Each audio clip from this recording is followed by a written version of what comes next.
Question 7. What did you think of Wolf Boss? Or Boss Wolf? At first, I actually thought he was going to be the main character. I think there was a commercial with Wolf Boss in it, and since at the time my favorite animals were wolves, I was a little excited to see Wolf Boss.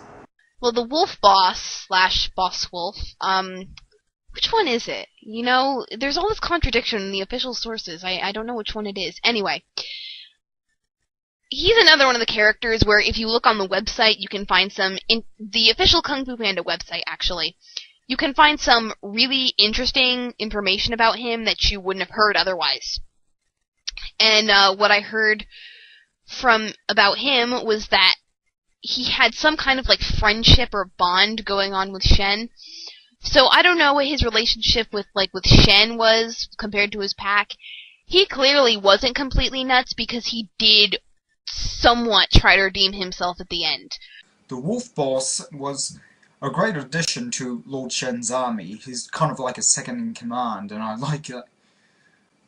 I like how the line of ruling goes between Shen and the Wolf Boss.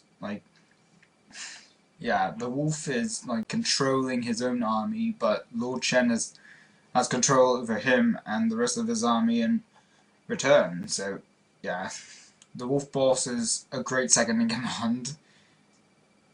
I liked him really much. He seems like he's one of the biggest followers Shen has. But naturally, they're different because Shen is so brilliant, intelligent, and has all this graceful fighting style. The Boss Wolf is a little dim-witted, to tell you the truth. And when his fighting style, he uses the hammer, so it's a little more forceful, really, than Shen's style. To be honest, I love the Boss Wolf. I love the guy. And I especially love knowing that he was voiced by Danny McBride, since he was hella funny in Land of the Lost. And if you have not seen that movie, I don't highly recommend that you do, but I suggest you give it a look at, because it's a pretty funny movie. His voice actor did a really good job. I liked his personality, and he had that funny side to him, like the rickshaw scene. But I also thought that the Boss Wolf was very loyal, which is really sweet. When they were going to blast the cannon, but some of the wolves would have been caught in the blast, and he was so concerned for them, he actually stood up against Shen, and in the end, I'm pretty sure that was probably his downfall. But still, it was really sweet, and I really liked the Boss Wolf, and it was voiced by Danny McBride, who is another favorite actor of mine. Of course, I don't think more than Gary Oldman is, but he's still in there. And it's good to know that he finally had the guts to disobey Shen, but it's sad that his disobedience led to his unfortunate and rather brutal death. And Shen, I will admit, is an ass for that. Damn it, Shen. Ugh. He was a very entertaining secondary antagonist. He was kind of a good counterpart to Shen. I might have liked to see a little bit more to their relationship than just Shen was giving the orders and yelling at him and threatening him with knives. If they had some kind of former bond or friendship, I would have liked to see that shine through, and if Shen does make it, then hopefully I can see that in the future. There is a lot to him too. Him and Shen have a connection with each other, which is pretty interesting. And the cool thing about both of them is that they're kind of secret. They have secrets from their past that wasn't really explained entirely in the movie, but there's little bits and pieces that were revealed.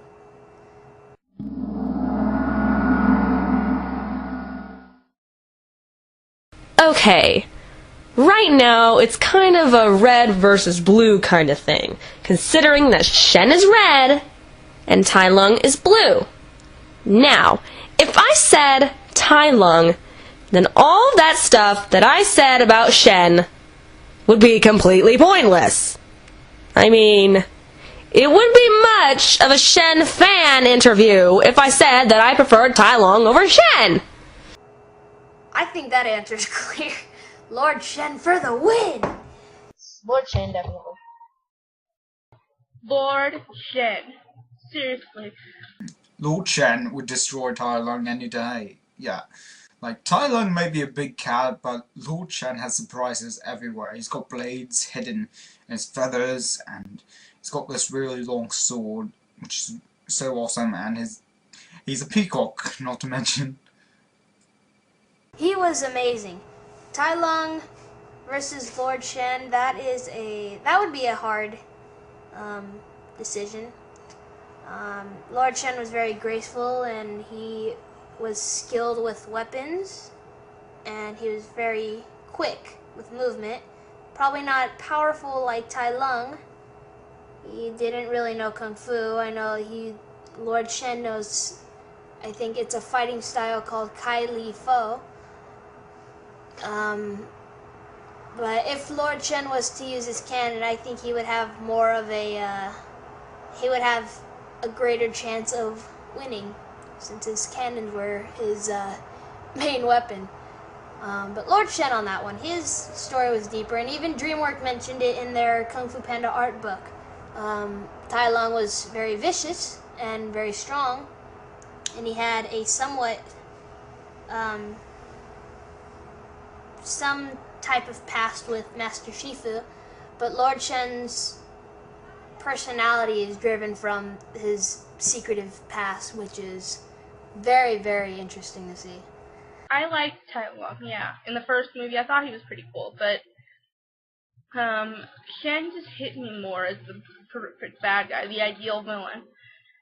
Tai Lung, basically what he wanted, of course, was the scroll, the dragon scroll. That was something, yeah. But Shen, what he wanted was so much bigger than that. He wanted all of China. Probably could have taken over the whole world if he wanted to. Yes, Tai Lung was very good, but of course Shen, like I said, he impacted me more, especially since he showed his sympathetic side, when I think Tai Lung didn't really show that. And even if he did show a sympathetic side, it was really when he was just during the attack part, so it doesn't really count. So yeah, I think Shen was definitely a lot better than Tai Lung. So, I'm just gonna go ahead and say, Lord Shen all the way. Lord Shen for the fucking win. Okay? Now, does this mean that I hate Tai Lung? No, I do not hate Tai Lung. Not at all. No. But he's just not as awesome as Shen. I am very sorry, Tai Lung lovers. I am very sorry. I think Tai Lung is badass and all. He's very badass. But Shen, to me, is 10 times more badass. And he always will be. Until probably some other Kung Fu Panda villain comes along. I don't know. Hopefully not! Because look at how many fans Shen's got. 80 frickin' million! Fuck yeah! Well, I think that's really... There's no contest there for me. It's Lord Shen. And here's why.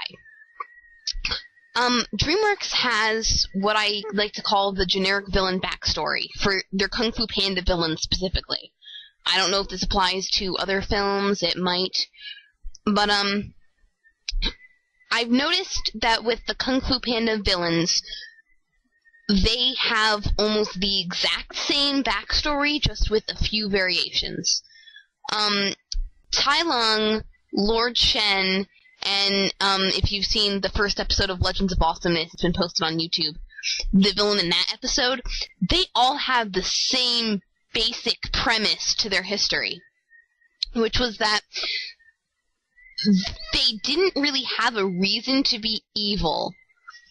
They were living a normal life, or so the story goes, and then for some reason, something bad happens, they find something out, or something doesn't go their way, and their first impulse is to go on a rampage.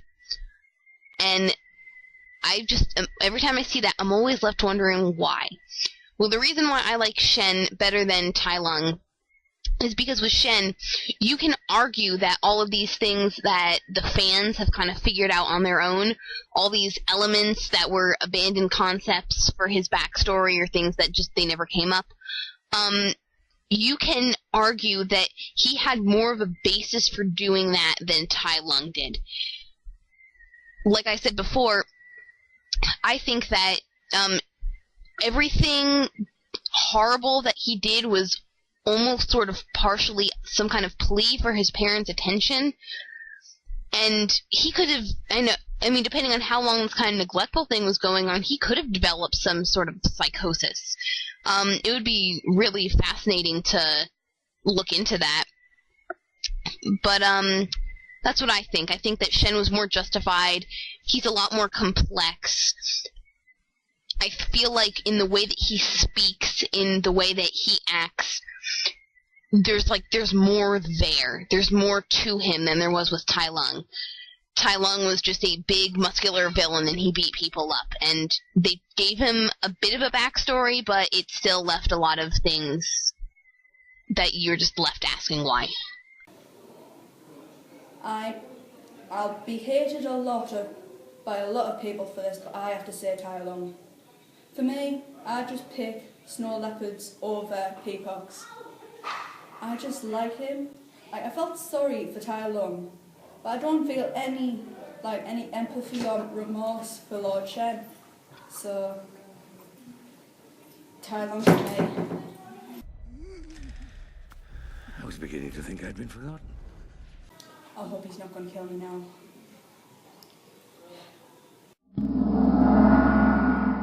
Do you think Shen is the best villain of this year? Yes. Yes. To be honest, yeah, I think he does deserve that spot. Definitely. There is another trailer for the Kung Fu Panda movie that even says that Shen was to be the most diabolical villain the world had ever seen. I actually think that's true because Lord Shen he showed a ruthless side to him. He showed how he had that insane side. There was that personality to him that just made him thirsty for revenge, which was very, very interesting. I think he had won some kind of award too for being the best villain. But like again, Gary Oldman, he was really good with playing villains, so obviously if he's playing a villain, then he's gonna bring that villain to life and make him seem like really, really evil. But with DreamWorks, to praise them, they did a very good job developing him, and I think they really, really organized his personality and his story. So I think that was very interesting. Of course, on my list of ideal best movie villains, he's definitely up there with Loki from Thor, but he is definitely currently in first. Of course, he's down a few more points, but he's close. But do I think Shen is the best villain of this year? Well, considering the immense popularity that he's gained, then yes, I think Shen is the best villain of this year. Fuck yeah! Just as long as Rattlesnake Jake is runner-up, since that guy is also badass and I love him too. Let's hope he's runner-up. Was Shen the best villain of the year? Not exactly, because in Transformers Dark Domain we got Shockwave and Starscream. Yeah, but Lord Shen, he comes pretty close to being the best villain. Do I think Lord Shen is the best villain of this year? Yes I do. I have not seen every single movie of this year, obviously, but I don't think that many other movies can pull off having an albino peacock be your villain and make that a genuine threat. Because he's an albino peacock with knives in his robes and a cannon. Lots of cannons, actually. And he's really, really smart. And he can kill you if he wants. So I can't say I've ever seen a peacock like that. And DreamWorks actually made me believe that the peacock would act like that. So, yeah, he's the best villain.